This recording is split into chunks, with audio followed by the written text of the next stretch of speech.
সম্মানিত উপস্থিতি, আজকে আমার খুতবার বিষয় মারিফাতুন নবী সাল্লাল্লাহু আলাইহি ওয়াসাল্লাম।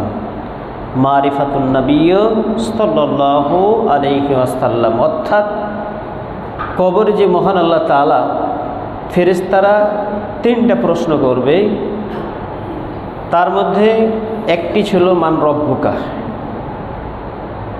এরপরে দ্বিতীয় যে প্রশ্নটি সেটা হচ্ছে মান দীনুকা। এরপরে ফেরেশতারা তৃতীয় যে প্রশ্নটি করবে সেটা হচ্ছে মান নাবিয়ুকা, তোমার নবীকে। তা আজকে আমরা জানার চেষ্টা করব যে কবরে যে তিনটা প্রশ্ন, সেই তিনটা প্রশ্নের আমরা কিভাবে সহজে উত্তর দিতে পারি।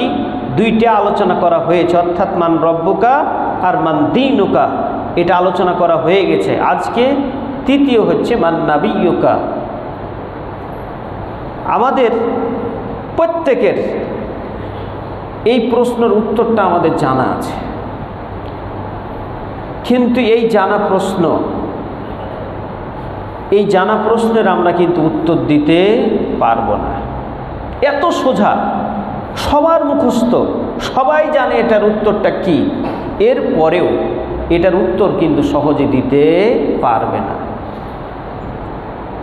আমরা জানি যে এই যে মোবাইল অ্যান্ড্রয়েড সেট আমরা ব্যবহার করছি, এই সেটগুলো ব্যবহার করতে গিয়ে 5 মাস 6 মাস 1 বছর পর পর সফটওয়্যার আপডেট দিতে হয়। কিন্তু মহান আল্লাহ তাআলা এমন সিলেবাস দিয়ে দিয়েছেন, আমাদের সমাজেও দেখা যায় যে আজকে এই সিলেবাস 1 বছর পর বা সরকার যদি চেঞ্জ হয় তাহলে সিলেবাসও চেঞ্জ হয়ে যায়। কিন্তু মহান আল্লাহ তাআলা এমন একটা সিলেবাস দিয়ে দিয়েছেন, এমন প্রশ্ন দিয়ে দিয়েছেন, এমন প্রশ্ন আউট করে দিয়েছেন, যেই প্রশ্ন কিয়ামত পর্যন্ত কোনোদিন এদিক সেদিক হবে না। সুবহানাল্লাহ। এই প্রশ্ন, এই উত্তর এত সোজা, কিন্তু এই প্রশ্নের উত্তরটা আমরা দিতে পারবো না। তা আজকে আমরা জানার চেষ্টা করব নবী করিম সাল্লাল্লাহু আলাইহি সাল্লামকে কীভাবে চিনব, জানবো কিভাবে, কি আমাদেরকে জানতে হবে, এই জিনিসগুলো জানার চেষ্টা করবো ইনশাআল্লাহ আজিজ। ওমা তৌফিক ইল্লা বিল্লাহ আলাইহি তাওয়াক্কালতু ওয়া ইলাইহি উনীব। সম্মানিত উপস্থিতি, মারিফাতুন নবী সাল্লাল্লাহু আলাইহি সাল্লাম, নবীকে চিনা, নবীকে জানা। নবী করিম সাল্লাল্লাহু আলাইহি সাল্লাম যা নিয়ে এসেছেন, ওমা আতাকুমুর রাসূল ফাখুযুহু ওমা নাহাকুম আনহু ফান্তাহুন, অর্থাৎ নবী যা তোমাদেরকে দিয়েছে, যা নিয়ে এসেছে, ফাখুযুহু সেটা তোমরা গ্রহণ করে নাও, ওমা নাহাকুম আনহু ফান্তাহুন, আর যেখান থেকে তোমাদেরকে নিষেধ করা হয়েছে, যেটা দেয় নাই, যেটার অনুমোদন নাই, যেই কথাটা নাই, তোমরা এই জিনিসটা করতে যেও না, নিষেধ। এটা আল্লাহ তাআলা বলছেন। তো নবী করিম সাল্লাল্লাহু আলাইহি সাল্লামকে চিনার অর্থ হচ্ছে তাকে জানতে হবে, তিনি কি নিয়ে এসেছেন, কোন কথাগুলো আমাদেরকে আদেশ করেছেন, কোন নির্দেশগুলো আমাদেরকে পালন করতে বলছেন, কোন কথাগুলোকে আমাদেরকে নিষেধ করা হয়েছে, নিষেধাজ্ঞা করা হয়েছে, এই কথাগুলো আমাদেরকে জানতে হবে, আদেশগুলো জানতে হবে, নিষেধগুলো জানতে হবে, জেনে সেটা আমল করতে হবে। যদি আমল করতে পারি তাহলে কাল কিয়ামতের মাঠে আমরা মারিফাতুন নবী সাল্লাল্লাহু আলাইহি সাল্লাম, যখন ফেরেশতারা প্রশ্ন করবে মান নাবিয়ুকা, তোমার নবীকে, ঠিক সেই মুহূর্তে আমরা উত্তর দিতে পারবো, অন্যথায় আমরা পারবো না। আমরা অনেকেই অনেক কথা বলি যে আমরা নবীকে খুব ভালোবাসি, নবীকে খুব মহব্বত করি, নবীর কথা মতো আমরা চলি, নবীর এদিক সেদিকে আমরা যাই না। নবীকে আপনি কতটুকু ভালোবাসেন, যা একটা আয়াত দ্বারাই আমাদের সেটা প্রমাণিত হয়ে যাবে। আল্লাহ তাআলা বলছেন, কুল ইন কুনতুম তুহিব্বুনাল্লাহা ফাত্তাবিউনি ইউহিব্বুকুমুল্লাহ ওয়া ইয়াগফির লাকুম যুনুবাকুম ওয়াল্লাহু গফুরুর রহিম। আল্লাহ তাআলা বলছেন, কুল ইন কুনতুম তুহিব্বুনাল্লাহ, যদি তোমরা বলো যে আল্লাহকে আমরা ভালোবাসতে চাই, আল্লাহ বলে দিচ্ছেন, তোমরা যদি বলো, মুখে যদি বলো যে আমরা আল্লাহকে ভালোবাসতে চাই, তাহলে আল্লাহই বলে দিচ্ছেন যে ফাত্তাবিউনি, তোমরা আমার নবীর অনুসরণ করো।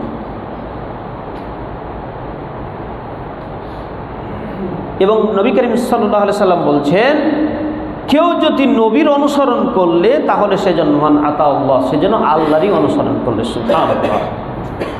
তাহলে প্রথম কথা হচ্ছে নবীর আমরা কতটুকু অনুসরণ করেছি, তাহলেই বোঝা যাবে যে আমরা কতটুকু আল্লাহর ভালোবাসা পাব। তাই বলছেন কুল ইন কুনতুম তুহিব্বুনাল্লাহ ফাত্তাবিউনি ইউহিব্বুকুমুল্লাহ, তোমরা যদি আল্লাহকে ভালোবাসতে চাও তাহলে তোমার নবীর অনুসরণ করো, তাহলে কি করবেন? ইউহিব্বুকুমুল্লাহ, আল্লাহ তোমাদেরকে ভালোবাসতে লাগবেন। প্রথম কাজ হচ্ছে আমাদের কাজটা কি? নবী করিম সাল্লাল্লাহু আলাইহি সাল্লাম যে আদেশগুলো দিয়েছেন, যে নির্দেশগুলো দিয়েছেন, যেটা নিষেধ করেছেন, এই সব কিছু জেনে সেইগুলো আমল করলেই আল্লাহ তাআলা আমাদেরকে ভালোবাসতে লাগবেন। তাহলে কাজ হচ্ছে আমাদের আগে। আমরা যদি নবীর অনুসরণ করি, সুন্নাতের যদি অনুসরণ করি, নবী তো এখন নাই, নবীর যদি আমরা সুন্নাহ অনুসরণ করি তাহলেই আমাদের সেই ভালোবাসা, আল্লাহ আমাদেরকে ভালোবাসতে লাগবে। এরপরে শুধু তাই নয়, আল্লাহ ভালোবাসতে লাগবেন। ইউহিব্বু, এখানে দুইটা বর্তমান ভবিষ্যৎ, এই দুইটা কাল উল্লেখ রয়েছে। তাহলে প্রথম কাজ হচ্ছে আগে আমাদের, আমরা নবীর অনুসরণ যত করব, নবী যে নির্দেশগুলো দিয়েছেন সেইগুলি মেনে চলব, যে নিষেধাজ্ঞা দিয়েছেন, যেটা নিষেধ করেছেন সেইগুলি যখন আমরা মেনে চলব, ঠিক সেই মুহূর্তে মহান আল্লাহ তাআলা আমাদেরকে ভালোবাসতে লাগবেন। এরপরে ওয়ায়াগফির লাকুম যুনুবাকুম, এরপরে আল্লাহ আমাদের পাপগুলিকে, গুনাহগুলিকে, অন্যায়গুলিকে সব মাফ করে দিবেন। সুবহানাল্লাহ। আল্লাহু গফুর রহিম, আল্লাহ হচ্ছেন ক্ষমাশীল, দয়ালু। তাহলে আয়াত থেকে আমরা যেটা বুঝলাম সেটা হচ্ছে নবী করিম সাল্লাল্লাহু আলাইহি সাল্লামকে একেবারে যতটুকু আমরা ভালোবাসবো, মহাব্বত করবো, আল্লাহও ততটুকু আমাদেরকে ভালোবাসতে লাগবে। আল্লাহ যেন আমাদেরকে সেই রকমভাবে ভালোবাসা, মহাব্বত আমাদের অন্তর থেকে তৈরি করে দেন। আমরা সবাই বলি আল্লাহুম্মা আমিন। নবীর অনুসরণ কতক্ষণ পর্যন্ত? একেবারে জন্ম থেকে একেবারে মৃত্যু পর্যন্ত, যতদিন এই পৃথিবীতে আমার হায়াত দিবেন তার সুন্নাতের অনুসরণ করা পর্যন্ত, অর্থাৎ আমরা যতদিন, অর্থাৎ মৃত্যু পর্যন্ত আমাদের সুন্নাতের অনুসরণ করতে হবে।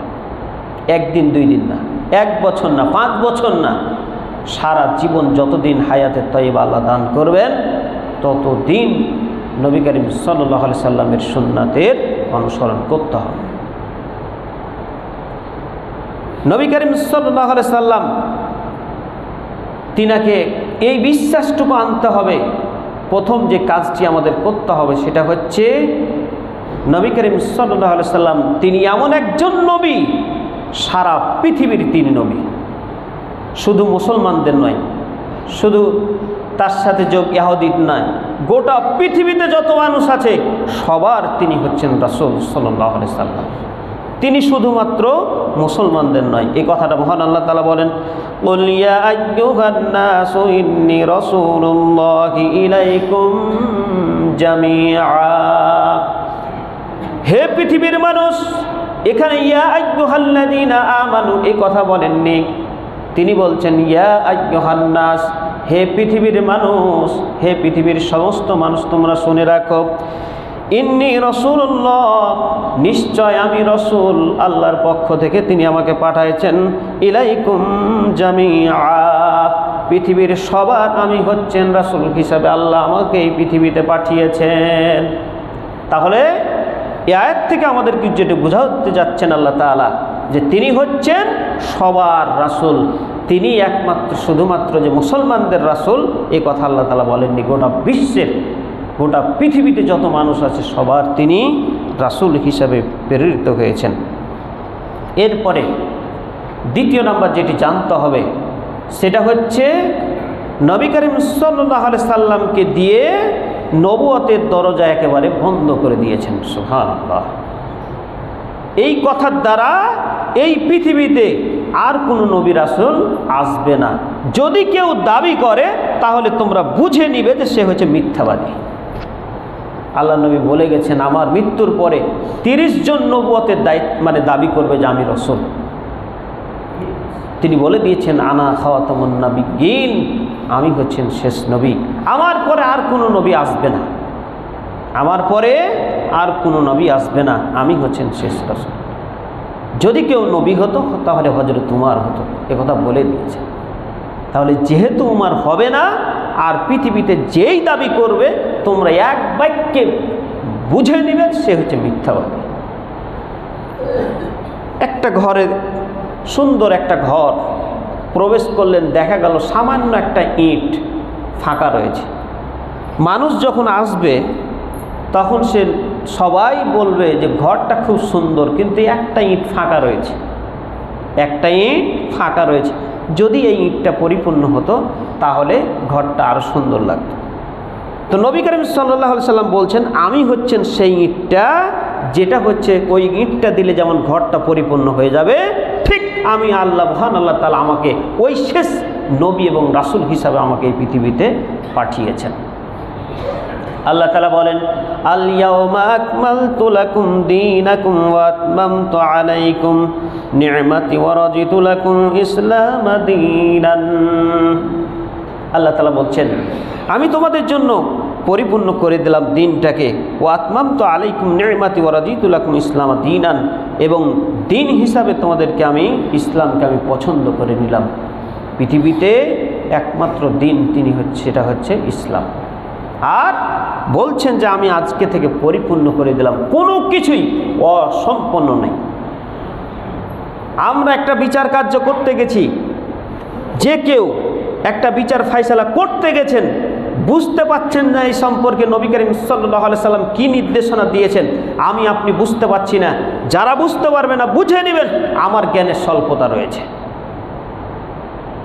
অর্থাৎ কোরআন এবং হাদিসে নবী করিম সাল্লাল্লাহু আলাইহি সাল্লাম একেবারে জন্ম থেকে মৃত্যু পর্যন্ত পৃথিবীতে যত মানুষ আসবে, যত সমস্যা হবে, যত ঝামেলা হবে, যত ঝগড়া বিবাদ যাই হোক না কেন, সব ফায়সালা মহান আল্লাহ তাআলা দিয়ে দিয়েছেন। যদি আমি না পারি তাহলে আমার ব্যর্থতা, আপনি যদি না পারেন আপনার ব্যর্থতা, যে পারবে না তার ব্যর্থতা। সহজ হিসাব।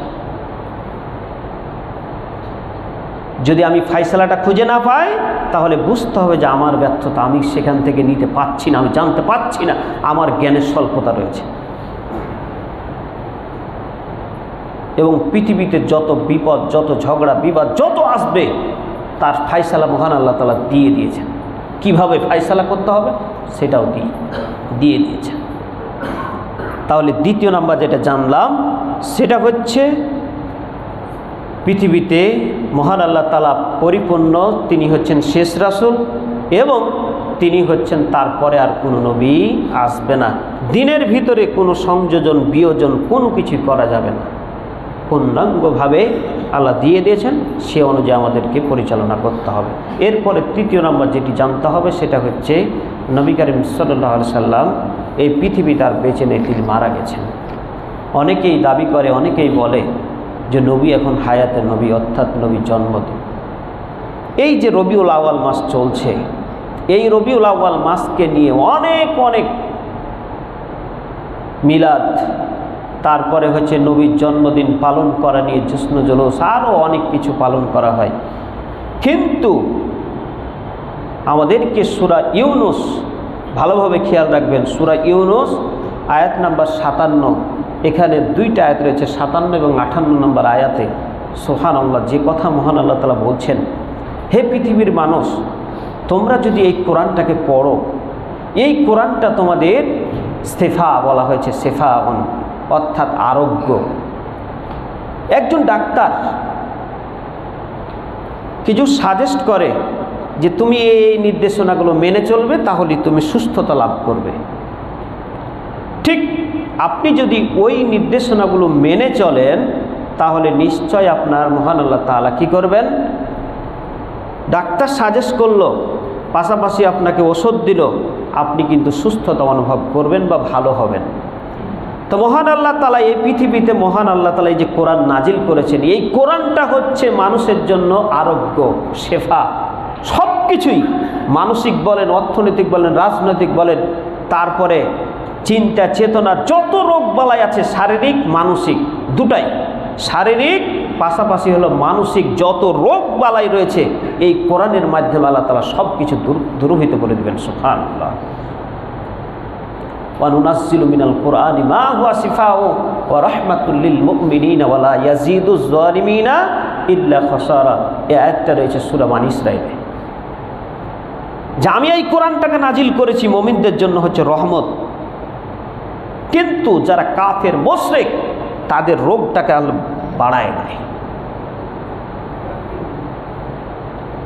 তো ঠিক সূরা ইউনূস আয়াত নাম্বার 57-58 এবং হচ্ছে সূরা বানী ইসরাঈলে সেখানে আয়াতটি রয়েছে একটা আয়াত, সেখানে মহান আল্লাহ তাআলা বলছেন এই কোরআনটা আমি তোমাদের জন্য নাজিল করেছি আরোগ্য হিসাবে, শারীরিক এবং হচ্ছে মানসিক যত রোগ বালাই রয়েছে আল্লাহ সব কিছু ভালো করে দিবেন। সুবহানাল্লাহ। অথচ আজকে আমরা এই কোরআনটাই লেখাপড়া করি না, জানার চেষ্টা করি না, পড়ি না, সব কিছু জানার চেষ্টা করি, কিন্তু এটাই আমরা করি না। তো সেখানে সূরা ইউনূসের যে কথাটি রয়েছে যে তোমরা কি করো, কোরআনকে বুঝো, কোরআন পড়ো, কোরআন বুঝো, কোরআনটাকে অনুধাবন করো, কোরআন অনুযায়ী নিজের জীবনকে পরিচালনা করো, তাহলেই তোমার শারীরিক, মানসিক, অর্থনৈতিক সব কিছু যত বালা মুসিবত রয়েছে আল্লাহ সব কিছু দূরীভূত করে দেবেন। সুবহানাল্লাহ। আর আজকে লক্ষ লক্ষ কোটি কোটি টাকা খরচ করে ঈদে মিলাদুন্নবী পালন করা হয়।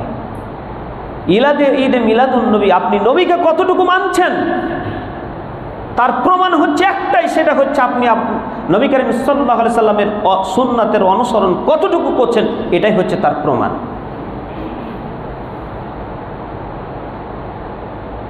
ঈদে মিলাদুন্নবী ঠিকই হাজার হাজার টাকা খরচ করে পালন করে, অথচ তার মুখে হচ্ছে সুন্নাতের দাড়িটুকু খুঁজে পাওয়া যায় না, অথচ তারাই বেশি আবার মিলাদুন্নবী নিয়ে বেশি বাড়াবাড়ি। এই কথাগুলো নিষেধ করা হয়েছে। তাফসির দেখবেন, তাফসিরে ফাতহুল মাজিদ, তাফসিরে আহসানুল বায়ান, তাফসিরে আবু বকর জাকারিয়া, তাফসির ইবনে কাসির, এই তাফসিরগুলো দেখবেন, আমি যে কথাগুলো বললাম ইনশাআল্লাহ সেখানে পেয়ে যাবেন। তাহলে যেটা বলছিলাম, তৃতীয় নম্বর যেটা করণীয় সেটা এটা, এই বিশ্বাসটুকু আনতে হবে যে নবী করিম সাল্লাল্লাহু আলাইহি সাল্লাম তিনি মারা গেছেন। এটা দলিল কি? ইন্নাকা মাইয়িতুন ওয়া ইন্নাহুম মাইয়িতুন, সূরা আজ-জুমার আয়াত নাম্বার 30। এখানে সেই কথাটি রয়েছে যে নিশ্চয় তোমারও মৃত্যু হবে এবং তাদেরও মৃত্যু হবে, অর্থাৎ নবীরও মৃত্যু হবে, পৃথিবীতে যত মানুষ আছে তারাও মৃত্যু হবে, সবার তিনি মারা গেছেন, এটা আমরা সকলেই জানি। হায়াতুন নবী, এটা একেবারে ঈমান চলে যাবে, থাকবে না। ঈমান কখন চলে গেছে আপনার? এরপরে চতুর্থ নাম্বার যে বিষয়টি জানতে হবে সেটা হচ্ছে নবী করিম সাল্লাল্লাহু আলাইহি সাল্লাম যেইভাবে, যেই পদ্ধতিতে, যেই সিস্টেমে মানুষকে দাওয়াত দিয়েছেন, ঠিক সেই সিস্টেম, সেই পদ্ধতিতে আমাদেরকে দাওয়াত দিতে হবে। সেই সিস্টেমটা কি? সেই সিস্টেমটা হচ্ছে ওয়ালাকাদ বাআসনা ফি কুল্লি উম্মাতির রাসূলা আন ইবুদুল্লাহা ওয়াজতানিবুত তাগুত। আল্লাহ তাআলা এই পৃথিবীতে যত নবী রাসূল পাঠিয়েছেন তাদের কাজ ছিল দুইটা। তাদের কাজ ছিল দুইটা। এক নম্বর কাজ আন ইবুদুল্লাহ, আল্লাহর ইবাদত করা, একমাত্র আল্লাহর ইবাদত করা, আল্লাহর ইবাদতের প্রতি একেবারে সত্যিকারভাবে, সত্যনিষ্ঠভাবে, ভালোভাবে, মহব্বতের সাথে এক আল্লাহর ইবাদত করা, তার সাথে কোনো কিছু শরীক না করা। এরপরে দ্বিতীয় যে কাজটি বলেছেন সেটা হচ্ছে ওয়াজতানিবুত তাগুত, এবং বলছেন তোমরা তাগুত থেকে নিরাপদ থাকো। আজকে আমাদের পৃথিবী বলেন, দেশ বলেন, সবাই তাগুতের সাথে একেবারে একাকার মিশে গেছে। এখন তাগুত কাকে বলে? তাগুতের প্রায় 5টা অর্থ রয়েছে, তার মধ্যে এক নম্বর হচ্ছে শয়তান। শয়তান যেদিকেই ডাকে সেদিকেই তারা ধাবিত হয়। সহজ কথা, যারা আল্লাহর বিধানকে বাদ দিয়ে অন্য কোনো সিস্টেমের দিকে, অন্য কোনো পদ্ধতির দিকে ডাকে, এরাও হচ্ছে শয়তান। আজকে আপনি গোটা বাংলাদেশের দিকে তাকিয়ে দেখেন, কোরআন হাদিসের দিকে সেই রকমভাবে ডাক দেয় না। তগুত আরেকটাকে বলা হয় আপনি একটা কথা সঠিক কথা মানছেন, সেই সঠিক কথাটা আপনাকে মানতে দিচ্ছে না, বাধ্য করছে আপনাকে অন্যায়ের দিকে, এর নাম হচ্ছে তগুত। আরেকটি অর্থ হচ্ছে নিজেকে সবচাইতে বড় জ্ঞানী মনে করা। আজকে আপনি সমাজের দিকে তাকিয়ে দেখেন, সামান্য কিছু জানে কি না ওই মনে করবে যে আমি সব কিছু জানি, এবং যেটুক জানে সেটুক জাহের করার মনে করে যে আমি সবচেয়ে বেশি জানি। আপনি কিছুই জানেন না। আমা উতিতুম মিনাল ইলমি ইল্লা কলিন, আমি সামান্য তোমাদেরকে জ্ঞান দিয়েছি। এই সামান্য জ্ঞান নিয়ে কে কত বেশি অহংকার করছে, এটা করছে সেটা করছে, অভাব নেই। তো যেটা বলছিলাম সেটা হচ্ছে তগুতকে বর্জন করা, আর হচ্ছে একমাত্র আল্লাহর ইবাদত করা, তার সাথে কোনো কিছু শরিক না করা। প্রত্যেকটা নবীর দায়িত্ব ছিল এটাই। তগুতের আরেকটি অর্থ হচ্ছে নিজে গায়েব জানে এটা বিশ্বাস করা। অমুক পীরের কাছে চলে গেলাম, পীরকে গিয়ে বলছে দেখো তো আমার ভাগ্যে কি লেখা রয়েছে। পীরের ভাগ্যে কি আছে সে নিজেই জানে না, আর আপনার ভাগ্যে কি আছে সে খবর সে দিতে পারবে, কোশ্চিনকালও দিতে পারবে না। এটা হচ্ছে একটা তগুত। এইসব বিষয়গুলো আমাদেরকে জানতে হবে, এই জিনিসগুলো আমাদেরকে গুরুত্বের সহকারে জানতে হবে। নবী করিম সাল্লাল্লাহু আলাইহি সাল্লাম কোন আদেশগুলো দিয়েছেন, কোন কথাগুলো বলেছেন, এই জিনিসগুলো নিজেকে জানতে হবে। আর কোন বিষয়গুলো নিষেধ করেছেন এটাও জেনে আমাদেরকে আমল করতে হবে। যদি না করতে পারি তাহলে সেই দিন কাল কিয়ামতের মাঠে আমরা সেটার জবাব দিতে পারবো না। আরেকটা জিনিস আমাদেরকে মনে রাখতে হবে, নবী করিম সাল্লাল্লাহু আলাইহি সাল্লামকে মনে প্রাণে অন্তর সব কিছু দিয়েই তাকে হচ্ছে বিশ্বাস স্থাপন করতে হবে।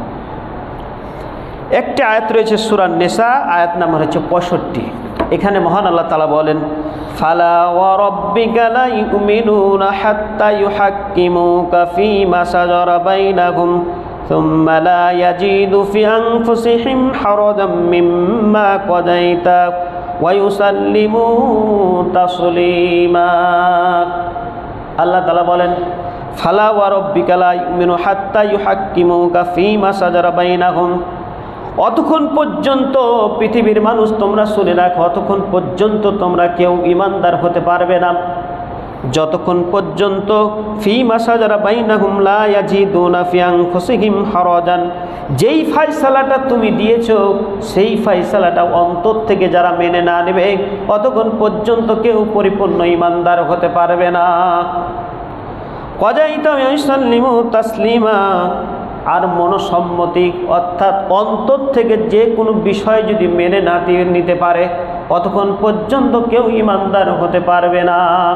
এতে তাফসিরে এসেছে যে নবী করিম সাল্লাল্লাহু আলাইহি সাল্লামের ফুফাতো ভাই, তার নাম হচ্ছে জুবায়ের, তিনি এবং একজন আনসারী ব্যক্তি, তাদের দুইজনের জমি ছিল। এই জমিতে পানি দেওয়া নিয়ে বিবাদ। তো নবী করিম সাল্লাল্লাহু আলাইহি সাল্লামের কাছে যখন বিচার গেল, নবী করিম সাল্লাল্লাহু আলাইহি সাল্লাম সব কিছু শোনার পরে তিনি ফয়সালাটা দিলেন জুবায়েরের পক্ষে, অর্থাৎ নবী করিম সাল্লাল্লাহু আলাইহি সাল্লামের ফুফাতো ভাই।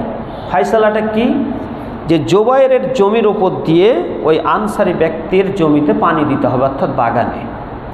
তো নবী করিম সাল্লাল্লাহু আলাইহি সাল্লাম বললেন যে হে জুবায়ের, তোমার জমিতে পানি দেওয়ার পরে তুমি আর পানি আটকে রাখিও না, তোমার ওই আইলের উপর দিয়ে পানিটা যেন তার জমিতে চলে যায়, এটা ফয়সালা দিলেন। আনসারের এদিকে হচ্ছে ফয়সালা মনোপুত হলো না। ঠিক সেই মুহূর্তে তিনি বলছেন, ও আপনার ফুফাতো ভাই তো, এই কারণে ওর পক্ষে হচ্ছে ফয়সালাটা দিলেন। ঠিক সেই মুহূর্তে মহান আল্লাহ তাআলা আয়াত নাজিল করে জানিয়ে দিলেন, ফালা ওয়া রাব্বিকা লা ইউমিনুনা হাত্তা ইউহাক্কিমুকা ফীমা শাজারা বাইনাহুম লা ইয়াজিদুনা ফি আনফুসিহিম হারাজাম মিম্মা কাযাইতা ওয়া ইউসাল্লিমু তাসলিমা। সূরা নিসা আয়াত নাম্বার 65। অর্থাৎ শুধুমাত্র মুখে না, নবী করিম সাল্লাল্লাহু আলাইহি সাল্লামের ফায়সালা যদি অন্তরে তোমার মনে হচ্ছে কোনো দ্বিধা আছে, সংকোচ আছে, তবুও তো মুমিন হতে পারবে না। ইয়াদরা অনেক কথা আমাদেরকে শিখায় দিলেন। আমি আপনি আছি কোথায়? অনেক হাজার হাজার মানুষ, লক্ষ লক্ষ মানুষ যদি বলা হয় এটা নবী করিম সাল্লাল্লাহু আলাইহি সাল্লাম আদেশ করেছেন, রফুল আদাইন হচ্ছে হাদিসে রয়েছে, আপনি করেন, করলে 10 করে নেকি পাবেন। অনেক মানুষ কবে যে আমাদের মাযহাবে নাই, আমরা এই জন্য করি না। আবার অনেক মানুষ আছে যে আমিন জোরে বললে আপনার অতীতের বলা হয়েছে তোমার এবং ফেরেশতা আর ইমাম 3 জনের আমিন যদি মিলে যায় আল্লাহ অতীতের সমস্ত গুনাহ আল্লাহ তাআলা মাফ করে দেন। অথচ কিছু কিছু মানুষ বলবে যে না আমাদের মাযহাবে নাই এই জন্য আমরা করছি না, অথচ সহিহ হাদিস। আবার অনেক মানুষ আছে যদি বলা হয় আপনি দাড়িটা রাখেন না কেন, এটা খুব গুরুত্বপূর্ণ সুন্নাত। আরে ভাই এখানে বয়স হয়নি, এই তো অল্প কিছুদিন বয়স হলো, আরও কিছুদিন যায়, বেটার বিয়ে দিই, মেয়ের বিয়ে দিই, পোতাপতিন হোক, তারপর দাড়ি রাখবো। এভাবে কি দাড়ি রাখার কথা আছে? দাড়ি বলা হয়েছে আপনি ছেড়ে দেন। অথচ যখন মারা যায় মানুষ, তখন কবরে যখন রাখতে যায় তখন দোয়া করে বিসমিল্লাহি ওয়ালা মিল্লাতি রাসূলিল্লাহ। সবাই আমরা এই দোয়াটা জানি। প্রথম ফেরেশতারা দেখবেন কবরে গিয়ে আপনার দাড়ি নাই, অথচ আমরা সবাই তাকে মানে মৃত্যু দাফন করার সময় এই দোয়াটা আমরা সকলেই বলি। প্রথমেই ধোঁকা, আল্লাহ তাআলা জানছেন, আমরা সবাই জানি, অথচ এই দোয়াটা আমরা সকলেই সবার সামনে বা সকলকেই আমরা এইভাবে মাটি দিয়ে থাকি, অথচ তার জীবনে দাড়ির কোনো বইবাসী নেই। অথচ আমরা বলছি নবীর সুন্নাতের উপর রাখছি, প্রথমেই আপনার সুন্নাতটা নাই। হাজার হাজার মানুষ এগুলি পাবেন। কথাগুলো বলতে গেলে আল্লাহ তাআলার নির্দেশ, কোরআনের নির্দেশ, নবী করিম সাল্লাল্লাহু আলাইহি ওয়াসাল্লাম এই কথাটা বলতে বলেছেন, করতে বলেছেন, আপনি করেন, বললে শুনে না। সন্তানরাকে ভালো কাজের আদেশ দেয় না, অথচ ওই মানুষটাই ফজরের সময় যদি প্রাইভেট থাকে, কোচিং থাকে, না উঠলে ওকে বেতের বাড়ি দিয়ে অথবা 2-3টা থাপ্পড় দিয়ে ওকে তোমাকে আমি টাকা দিয়ে পড়াচ্ছি, হাজার হাজার টাকা খরচ করছি আর তুমি প্রাইভেটে যাবে না, মানে ওই মানুষটাই তার সন্তানকে ফজরে উঠাতে পারে না। এর নাম হচ্ছে ব্যর্থতা। আপনি নবীর কি অনুসরণ করবেন? যতই সোজা প্রশ্ন হোক, আমাদেরকে এই কথাগুলো জেনে আমল করতে হবে, না হলে পরকালে কিন্তু আপনি আমি সকলে ঠেকে যাব। শুধু আমরা আসছি আর যাচ্ছি, খাচ্ছি। নবী করিম সাল্লাল্লাহু আলাইহি সাল্লামের কী বিধানগুলো রয়েছে, কি আদেশগুলো রয়েছে আমরা জানার চেষ্টা করি। এই জন্য সব ফরজের আগে ফরজ হলো আপনার শিক্ষা অর্জন করা। প্রথম যেটা নাজিল হয়েছে ইকরা বিসমি রাব্বিকাল্লাযী খলাক, তুমি কি করো? প্রথম যেটা ইকরা পড়ার কথা বলা হয়েছে, সেখানে নামাজের কথা বলেননি, হজের কথা বলেননি, যাকাতের কথা বলেননি। এত গুরুত্বপূর্ণ থাকার পরেও প্রথম যেটা বললেন সেটা হচ্ছে শিক্ষা। আপনি শুরু থেকে নিয়ে যতদিন এই পৃথিবীতে বেঁচে থাকবেন পড়ার ওপর থাকেন, পড়ে আমল করলে আপনার আমলের প্রতি আরও বেশি মনোনিবেশ থাকবে, মহব্বত থাকবে, ভালোবাসা থাকবে, অন্যথায় থাকবে না। আর যদি আমরা আল্লাহর ভালোবাসা পেতে চাই, আল্লাহর মহব্বত পেতে চাই, তাহলে তো সূরা আল ইমরানে সেই কথাটাই বললেন, কুল ইন কুনতুম তুহিব্বুনাল্লাহ ফাত্তাবিউনি ইউহিব্বুকুমুল্লাহ ওয়া ইয়াগফির লাকুম যুনুবাকুম ওয়াল্লাহু গফুরুর রহিম। তাহলেই আল্লাহ ভালোবাসা মহব্বত আমরা পাবো। আর আল্লাহকে যদি সন্তুষ্ট করতে পারি আর কিছু লাগবে না। আর কিছু কি লাগবে? একটাই জিনিস, সেটা হচ্ছে আল্লাহ যদি খুশি হয়ে যায় তাহলে আর কিছু প্রয়োজন নাই। আল্লাহ খুশি হলেই তো জান্নাত দিবেন। আর আল্লাহ যদি জান্নাত দেন আর সন্তুষ্ট যদি না হন তাহলে কিছুই হবে না। আপনাকে যতই কিছু দেখ, কিন্তু যদি যে মালিকের অধীনে কাজ করছেন সে যদি সন্তুষ্ট না থাকে, আপনার বেতনও ঠিকভাবে দিচ্ছে, সব কিছু দিচ্ছে, কিন্তু তিনি যদি রাগান্বিত থাকেন, সন্তুষ্ট না হন, তাহলে আপনার মনোপুত যখন হবে না। ঠিক সেই রকম মহান আল্লাহ তাআলা নবীর সুন্নাতের অনুসরণ যতটুকু করব আল্লাহ আমাদেরকে ততটুকুই ভালোবাসবেন। আল্লাহ যেন এই কথাগুলো মেনে চলার তৌফিক দান করেন। আমরা সবাই বলি আল্লাহুম্মা আমিন। আল্লাহ তুমি আমাদেরকে এই কথাগুলি মেনে চলার তৌফিক দান করেন। আমরা বলি আল্লাহুম্মা আমিন। মুমিনের আরেকটি গুণাবলী, এই কথাটা বলেই আমি শেষ করে দিব। সূরা আন-নূর আয়াত নাম্বার হচ্ছে 51।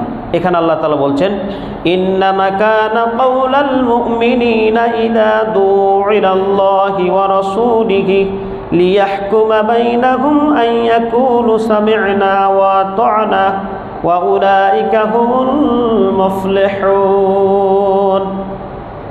ইন্নামা নিশ্চয় তারা, কানা কাউলাল মুমিনিন যারা মুমিন হিসাবে দাবি করে তাদের এটাই হওয়া, ইযা দু'উ ইলাল্লাহি ওয়া রাসূলিহি যখন আল্লাহ এবং আল্লাহ রাসূলের দিকে যখন তাদেরকে ডাকা হয়, লিয়াহকুমা বাইনাহুম আন ইয়াকুলু এবং কোনো ফায়সালা বা কোনো কিছু যদি করা হয় ঠিক তখন তারা বলে আন ইয়াকুলু সামি'না ওয়া আতা'না, অর্থাৎ আমরা শুনলাম এবং মেনে নিলাম। তাহলে এই আয়াত থেকে আমাদেরকে যেটা বোঝাতে চাচ্ছেন আল্লাহ তাআলা, মুমিন তো তারাই, মুমিন হচ্ছে ওরাই হবে যারা আল্লাহ এবং আল্লাহ রাসূলের কথা একেবারে দ্বিধাহীন চিত্তে কোনো প্রশ্ন ছাড়াই এক বাক্যে মেনে নিবে, শুধু বলবে যে আমরা শুনলাম এবং হচ্ছে মেনে নিলাম। আল্লাহ তখন বলছেন ওয়া উলাইকা হুমুল মুফলিহুন, এরাই হচ্ছে সফলকাম, অর্থাৎ এরাই যাবে জান্নাত। অর্থাৎ এই কথার দ্বারা আমাদেরকে এটুকু শিক্ষা নিতে হবে, যখন আমরা শুনবো যে এটা আল্লাহ তাআলার কথা সাথে সাথে মেনে নিব, এটা নবীর কথা সাথে সাথে মেনে নিব, এটা আল্লাহ তাআলা আদেশ করেছেন আমরা সাথে সাথে মেনে নিব, কোনো প্রশ্ন কোনো কিছু করা যাবে না। আল্লাহ তুমি আমাদের সকলকে কথাগুলি মেনে চলার তৌফিক দান করেন। আমরা সবাই বলি আল্লাহুম্মা আমিন।